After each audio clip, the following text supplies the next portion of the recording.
Welcome. Today we're reacting to Casually Explained, the global military superpowers. Let's begin. Okay. By Saley. Okay. Well, we all know there's nothing we can do to improve our own lives, and it's best left to whoever's in the White House. I love this. Such a pessimistic statement at the beginning. Gotta love that. I haven't seen Casually Explained in ages, honestly. I wonder what his content is like nowadays. It's also the case that the people at the top of our institutional hierarchies have more than just the clamoring citizens to answer to, as they have real issues on the global stage they have to make worse. Meaning, in order to actually understand the larger scale objectives of a nation, we have to zoom out and view every country like we're playing Civilization, and we're in charge of large-scale decisions. Hello. The map painting. Resources and political interests, rather than viewing the world as a citizen from that country.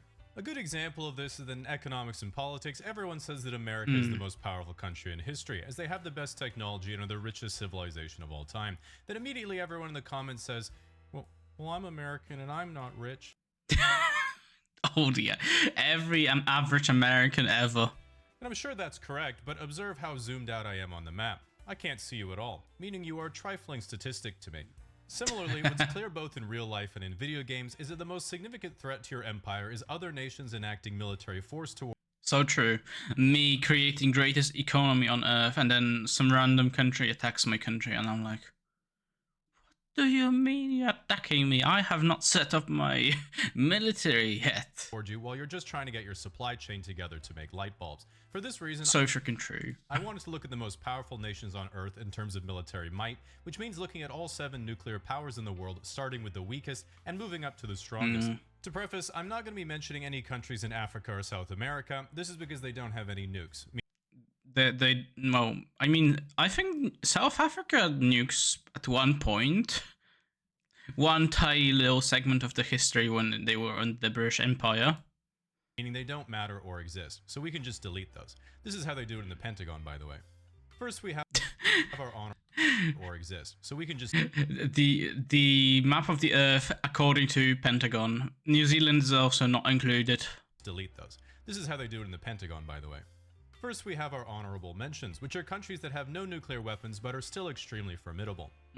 Iran. Iran currently does not possess any nuclear weapons, but recently was enriching uranium to levels above 60% in a facility 90 meters under a mountain. Yes, and then they bombed it. This was a bit suspicious and of course alarming to America's Department of Defense, because as the name implies, what America is defending itself from is another country possessing an object that its current arsenal couldn't destroy. Yeah. Very true. I mean, how do you destroy a nuke? Thankfully, there's not yet such a thing. Just so you know, I wrote that description before they rebranded to the Department of War, which, let's be honest, if you thought America was ever defending itself from anything, the only technology they would need is an Iron Dome that shoots down Boeing 767s. True. Very true. Honestly, I like how the Department of War, it just sounds, well, it sounds much more realistic when it comes to the United States. Yep, and it sounds like, it just sounds more legit, honestly. It's like, yeah, you actually don't defend yourself, you just deal with war. For example, like Japan has the Department of Defense because they literally have defense in the name of the country. They don't really do like military exercises anywhere anymore. Saudi Arabia. Unrelated, Saudi Arabia also has no nuclear weapons, but is they have oil. Still top 10 globally in terms of defense spending, and has a fairly strong diplomatic relationship. They do. Wow, I didn't know that that Saudi Arabia has like such a powerful military spending. I mean, they have a lot of money, so maybe they do spend a lot on the equipment, but the like size of the army maybe isn't as huge as it could be. With the United States and Bill Burr. To explain the political attitude of Saudi Arabia and the United Arab Emirates, you have to know a famous quote from the ruler of Dubai, which was, "My grandfather rode a camel, my father rode a camel, I drive a Mercedes, my son drives a Land Rover, his son will drive a Land Rover, but his son will ride a camel." This statement might sound like he's humbly stating from shirt sleeve to shirt sleeves in 3 generations, but he's really saying, yeah, I'm just built different. Which pissed off his kids in the House of Saud, and now they all get chauffeured in solid gold Phantom. I love this. It's just like, oh yes, a good old statement, and then it's just like, nah, not happening. I'm getting my car made out of gold, pure old gold, you know?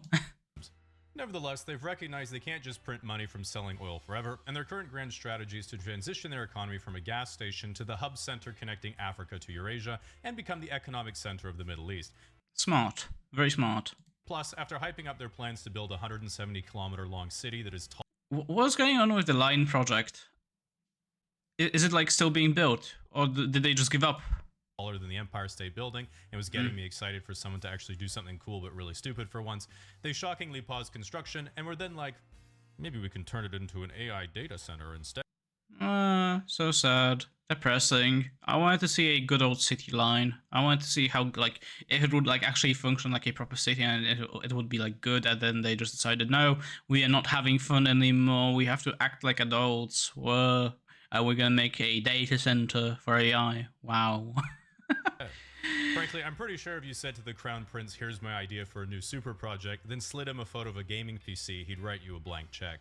On to the real list. Coming in at number 7 as the weakest nuclear superpower is Israel. This is because Israel has no nuclear weapons, as it has committed to keeping the Middle East denuclearized. But they have stated that while they have no nuclear weapons, if they were to come under a mortal threat, they would be forced to use them. Oh, yes, my favorite statement. This is like one of my favorite statements of like centuries, basically. Oh, I mean decades, probably. But like, if like, we don't have nukes, no, we do not. But if we come under attack, we will use them. It's like such a base contradiction ever. Like the utmost basic contradiction, and then it's like, so they do have it or they don't have it. Interesting. Turning the Gaza Strip into the Gaza Strip of all previous civilization, their current geopolitical objectives are to deal with international social outrage over their use of brutal force over a weaker territory by using their enormous political and media influence to convince radicalized Americans that they don't have enormous political and media influence, which is going about as well as I would expect. Very not so nice Number symbol 6, over North there. Korea. North Korea is estimated to have about 50 nuclear warheads, although they're far more powerful and effective than This is how Pyongyang looks. Legit. Chat, legit. This is how it looks. 100%. any other nation's nuclear warheads, because Kim Jong-un personally guides each to their targets, always knows where they'll land, and never makes a strategic mistake. Their current geopolitical objectives at home are to continue launching ballistic missile tests over South Korea in order to further refine their capacity for strategic inaccuracy. Imagine if one of them actually lands in, like, South Korea.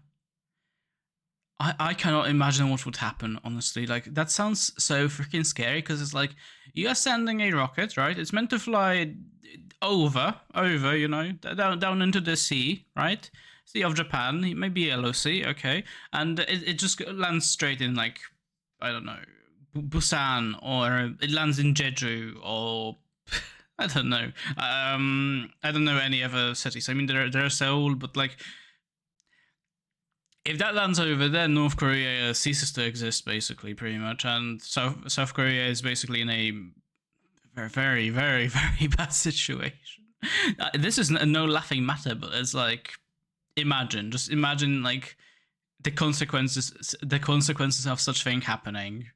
I feel like they should be shooting the rockets, so, you know, they shouldn't be shooting them down here. They should be going, you know, a bit to the east. Shoot them down in the east. Meanwhile, abroad, the soldiers they sent to the Kursk region to help Russia wouldn't stop peacefully gooning to dancing girls after seeing the internet for the first time and have been sent home. I remember that. I remember when they sent the North Korean military to fight in Ukraine, and then there was like reports of just like them being a bunch of gooners gooning to TikToks, basically. Just like, North Korean man discovered porn, and then the few of them that probably came back were like, hear me, I say that we, outside of this country, there's vast lands. They have many beautiful women. They dance on TikToks. Yes, they do. And we need TikToks in this country, so we can do that yet again. That could probably start a revolution, you know? That could probably start a revolution. The Gooner Revolution. Likely undermining North Korea's credibility from the inside out with their tales from the free world. Number 5 and 4, Pakistan and India. While even bigger in population than China. Honestly, the only reason Pakistan and India has nukes is because so they don't attack each other, basically. Like, literally, that's the only reason. Like, I mean, they do skirmish from time to time, but so does India with China. Like, that just tends to happen over there. But yes, when it comes to, like, Pakistan and India, it's like, I have nukes, you have nukes, we don't want to use them, you know? And if you use them, I'm gonna use them. And if I use them, you're gonna use them. Either of them is like, neither of them probably wants to use the nukes, but they have them. 1.45 billion people, India doesn't yet have anywhere near the wealth nor industry. Pakistan is much smaller in terms of population, with about 250 million people, and even with half the GDP per capita at $1,500, it's still more than enough to secure strong borders around India, as both countries have about 200 nuclear weapons. Pakistan has significant trade and alignment with China, which allows China to strengthen their access through continental Asia and into the Middle East, whereas India is more aligned with the West, securing maritime trade and allowing them to bring you DoorDash anywhere in the I love this, yes. The DoorDash world. Now we get to the top 3, which are considered the real major superpowers in the world and a major jump up in power level from everyone else. Yep. Russia. Russia is by far the weakest of the 3 global superpowers, and frankly, even Western analysts were surprised when I like how we're only halfway through the video and we just started talking about the top Russia 3. invaded Ukraine and it went so poorly for So true. Honestly, I still can't imagine how the war is still continuing over there. Like, I thought it would be over in like what, maybe a year or two, and it's been going on for more than a year or two. It's about to be 3 years. them. Its greatest strength is its enormous abundance of natural resources and sheer landmass, meaning they have access to the Arctic Ocean, the Black Sea and the Mediterranean, and land trading routes to China, Europe hypothetically, and the Baltics. While obviously a shadow of the Soviet Union, a lot of analysts are downgrading Russia's superpower status even further, as their military capacities seem much weaker than previously thought, and Western sanctions mean they're extremely reliant and arguably at the mercy of China as a primary trade. I mean, yeah, that's how it works basically with Russia, because it's like they give China a discounted resources, along with China just allowing them to trade through China, basically. So China just benefits from everything. China. Yes, I love China. While Russia isn't overwhelming in terms of strategic military power, they are basically unconquerable because they have 6,000 nuclear weapons. And they are huge. They have big landmass, and they have mountains that protect. Like even if you conquer Moscow, right? Behind Moscow, there's the Ural Mountains, and then you have Russia 2.0, basically. Which is more than America. And so it's kind of like fighting a Voltorb who might just get pissed you're winning and at any moment self-destruct. Oh. That is such a good example, honestly. At the moment, their grand strategy is unclear, as a lot of Western politicians have assumed Putin dreams of re-expanding their land empire towards the former borders of the Soviet Union, which is plausible at best and definitely unachievable in practice. Meanwhile, Putin says that pretty much all of Russia's military actions are not for conquest, but preemptive self-defense from the expansion of NATO. For people who are not aware what NATO is, if you ask a Westerner, we would say it's the political and military alliance formed between the United States and Western Europe after World War II that was then extended to more Eastern countries over time as they wanted trade relationships with the West and security guarantees for themselves after the collapse of the Soviet Union and the formation of a still threatening modern Russia to their east. This is, of course, my Western bias speaking, because you ask Putin what NATO is, he would say, Mordor. It seems unlikely any further land conquest is going to occur after Ukraine, because what was supposed to be a quick little pro-gamer move that everyone was going to ignore. Just like, okay, if you ever played Hoi 4, this is what happens. So this is like the military line, basically, let's say, right? And what happens is you do a push, and then you realize your units are under-equipped, so they suffer attrition, and you lose manpower. So you create more units and send them, and they suffer more attrition, and they are undersupplied. And then you you make some push, you have a little bit of encirclements, you do, but then you get a stalemate because neither you or your enemy has any more manpower, so you cannot do a push. And then surprisingly, the enemy is lend-leased by the allies or something, and then if somebody joins the war, then you lose. But that doesn't happen in this scenario, because who the hell would want to invade Russia? Or who the hell would want to invade Ukraine? Like, I mean Belarus, but like they don't really want to do that. They have their own issues. Ended up looking like this on the live conflict map in January 2023, and this is what it looks like 3 years later. Wait a minute. On the live conflict map in January 2023, and this is what So they just make less progress. What happened here? Why is the blue mark over here on the Belarus border? I don't It looks like understand. 3 years later, so you can make up your own mind what that means. Mm. Number 2, China. China's biggest strength is China.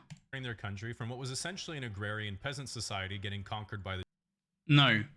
They turned a country that was split into like 20 countries back into one country in the 1930s. Japanese during one and then became communist, and then then a lot of things happened, and then things happened that were good. their many angry phases in the 1930s into the largest industrial economy in the world and second largest GDP in quite literally 40 years. They have a population of 1.4 billion and a GDP per capita of 13,000 US dollars, which is absolutely absurd given its size and where they started. The common sentiment you'll hear online is that China actually only has a population of 800 million. But I don't think so. then you ask for evidence and they're like, well, some Japanese scientists measured their annual salt consumption and it was lower than expected. Do you think everybody using salt? There are probably people in poverty over there that can't even afford salt. Sorry, great Chinese government, for insulting the people of China, but like, it might be true. Every country has people in poverty, you know. Which is complete nonsense because my grandma's Japanese, and if you said, yeah, Chinese salt consumption is about 2/3 of what we expected, what do you make of that? She would have said, make a lot of sense, Jamie. Chinese don't know how to cook properly.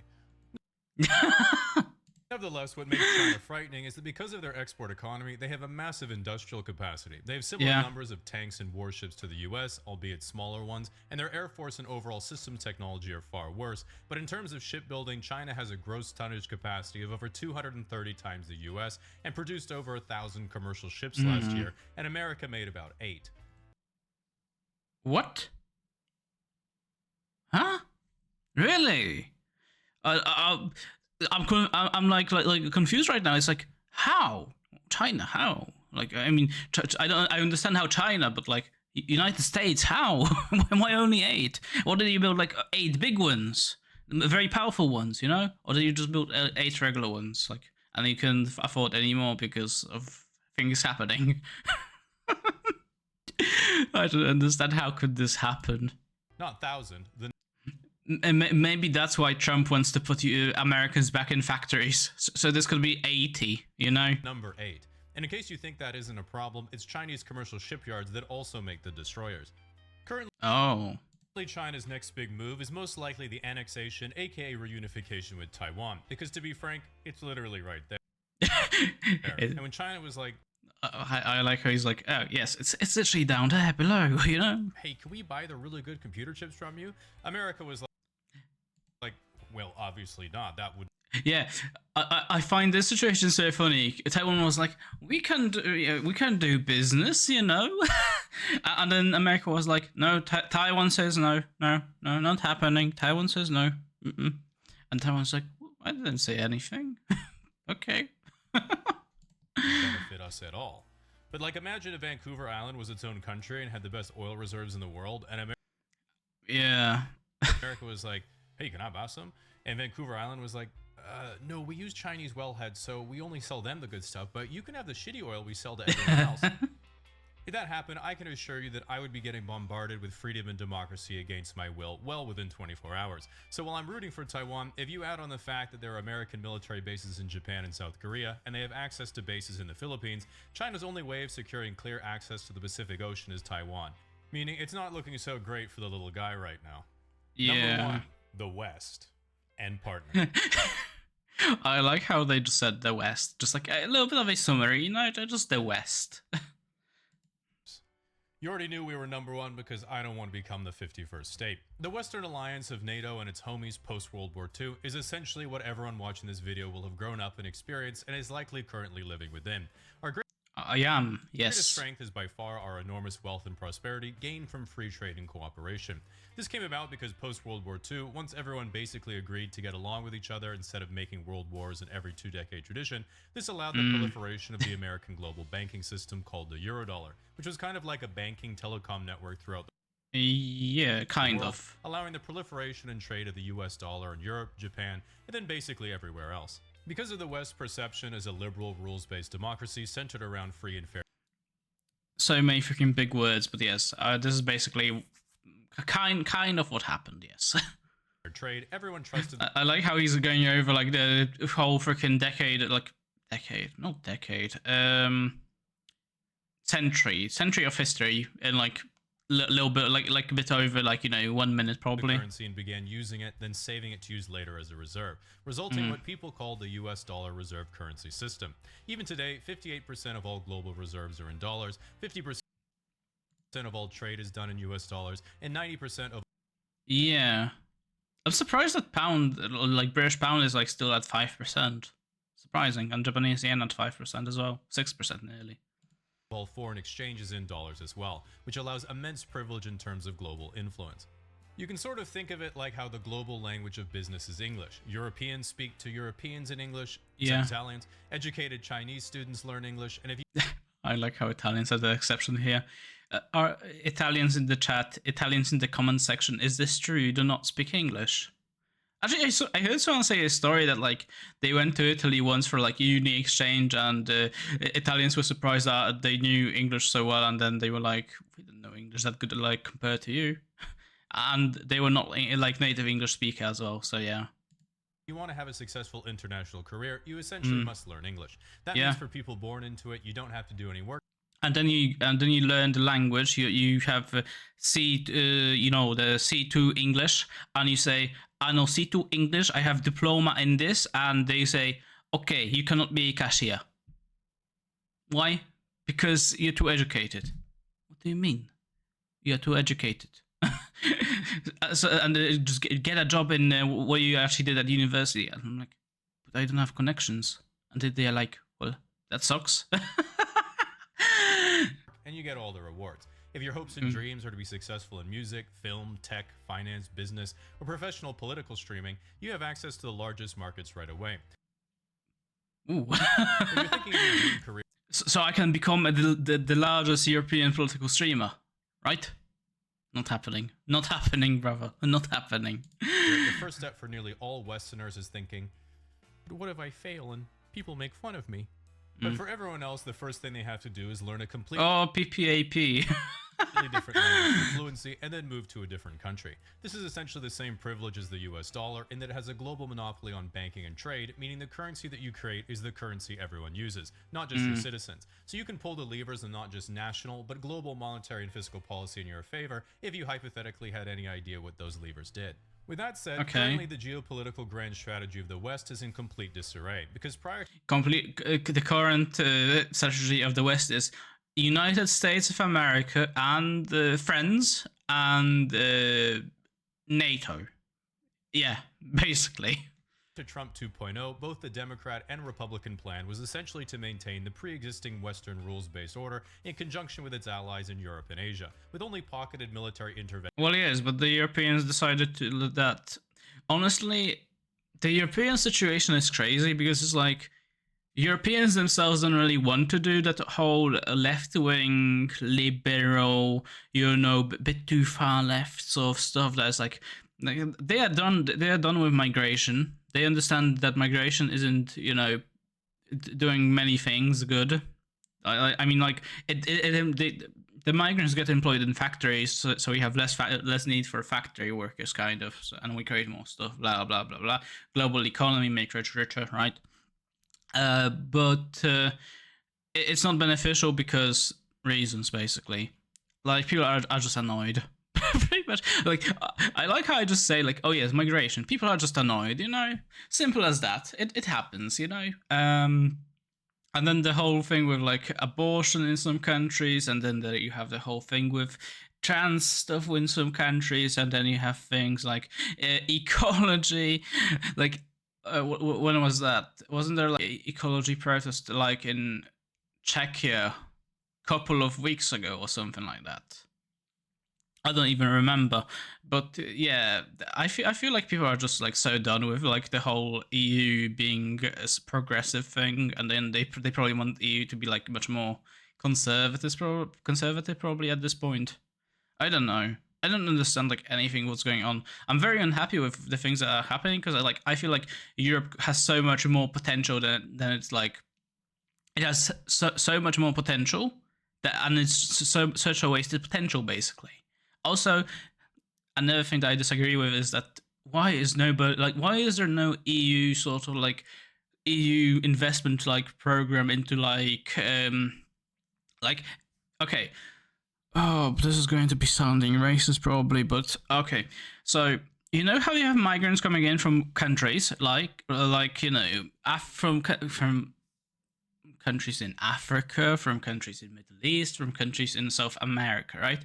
So why don't we have like Europe, EU as a whole give money to countries because like they already give money to countries that get migrants, right? So that's that. But they should give more money so those countries actually invest in programs that help those people actually like you know incorporate themselves into a society instead of like you know creating their own enclaves of their own countries in the countries basically. Like there are places in France you cannot go to because they are just like overrun by the people from foreign countries basically. There are places like that in Germany as well, in Netherlands, Belgium. In Spain and Portugal have like a much better situation, I think, in my opinion, because they get migrants from South America and Brazil.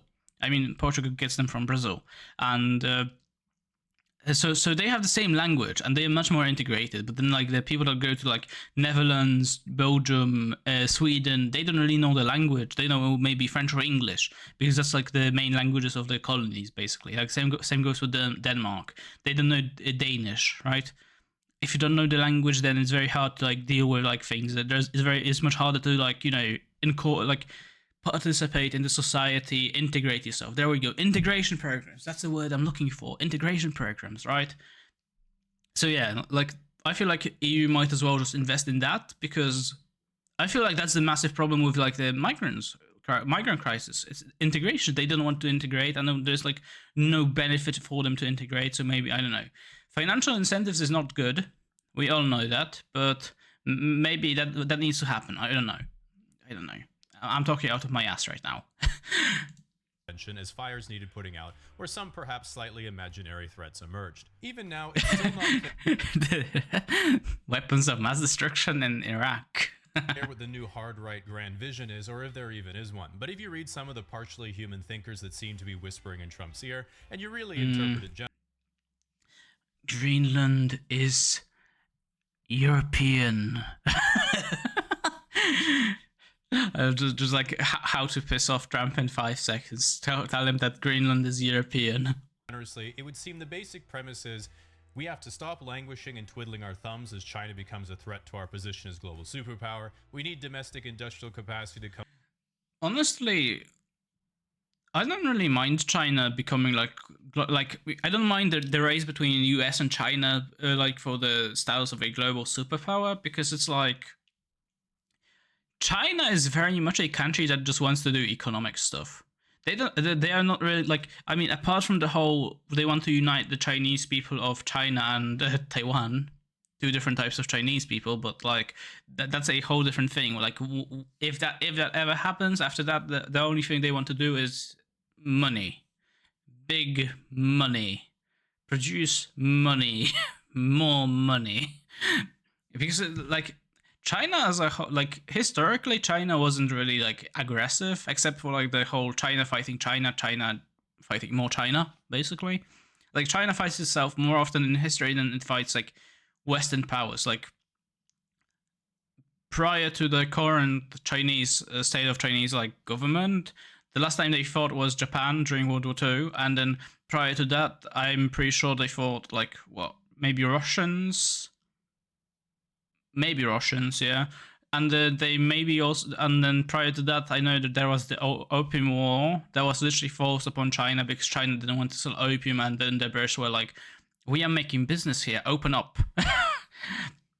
So yeah, like I don't see much of like aggressive expansion from China, except when there's more Chinas, basically. Back because we have no way to build our critical industry technology in volume if they decouple their economy from us. America shouldn't use our resources to be the protectorate militarily of Europe. They have the resources now to do it themselves. And America will establish political security over Central America, locking down a soft border for the entire northern continent, while using bases on Greenland to secure the Arctic shipping lanes, which are now open nearly year-round since polar ice has retreated in the last 50 Oh. See, I always am thinking like, why would they want Greenland? And then like, access to the sea. Oh, I see. Very icy. Yep.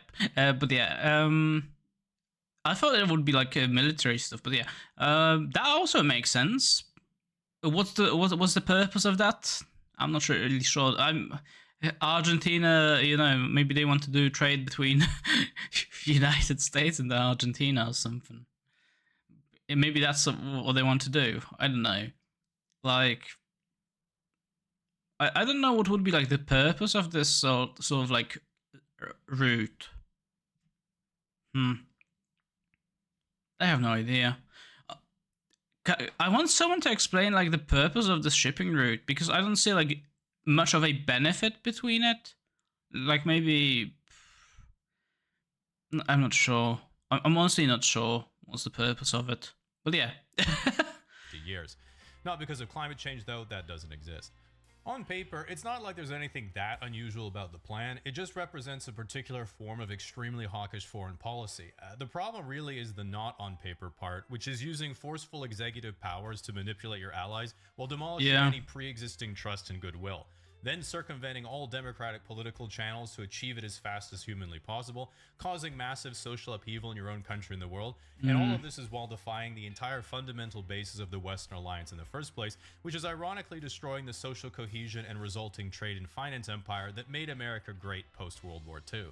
From everything I've looked at, pretty much everyone seems to either think that America Reddit is trying to intentionally disconnect and isolate itself from Europe and its allies in an act of ultra-nationalist self-suicide combined with an economic Cold War with China, or that they're finally using strong-arm tactics to concentrate executive power and accelerate decision-making, allowing them to bring back real military strength, security, national identity. I like how Asmongold is here saying based. And industrial power to a stagnating Western empire. Frankly, I don't think anyone has any idea because everyone I read on the topic just keeps getting every prediction wrong. And if I... Yeah, very true. Because like, this is a statement that I have of Trump. Like, this is like my opinion of Trump in general. If you get Trump into the office, he's just a wild card. Basically, you have no idea what's gonna happen. He could make like completely nonsensical decision that will maybe make sense in 2 years' time, or he could make like a completely stupid decision that surprisingly works, or he could make a completely smart decision that doesn't do any results. Basically, like he could do all three at once and get no results out of it except make big money himself. Playing your boy Donald in a grand strategy game, I'd be very confused. Donald is offering you a tremendous deal. It's the best deal everybody knows. Give me the light bulbs. Yep. Demand, you're going to pay for it. Payment, 20,000. And all I do is keep a very wide berth to protect my light bulbs. But the good news is that at the very least, if you can get past the lying, the corruption, and... I mean, the world will be over on day one. I mean, he did do a quick mission in the Venezuela that was over in one day. Rape Island, the characters this season have been the best written I've ever seen. Unlike politics of back in my day, which was mostly about either having elite level charisma or just being born into the ruling class, winning on being relatable or hot, and then having absolutely no idea what you're doing. Some people are like, yeah, but Jamie, this isn't Game of Thrones. This is the real world. It could end with you dying in a nuclear war.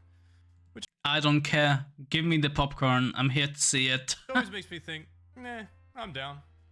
Yeah. Now, unlike NATO, what shouldn't be collapsing is your access to an allied network of telecom towers giving you affordable access to cell phone coverage wherever you travel to. Oh, the ad. Saley, you can ensure just that. Saley allows you to download an eSIM onto your phone, so you don't need to buy a physical one when you travel. And honestly, eSIMs are like mad useful, especially when you like travel around. Like, or when you have like okay, stupid thing that happened. My mom bought a phone, right? My mom bought a phone, new phone, and it has access to like only one SIM slot. So, and she needs two because she needs one Polish phone number and one English phone number, right? And so I'm just gonna sort out a eSIM for her basically, so she can have access to like her English number or like Polish number on her phone, much easier. you know. So you can simply purchase a data package from them wherever you go, so you don't have to pay the ridiculous roaming fees. Whether Yeah. you're traveling to Honestly, roaming fees are so freaking expensive.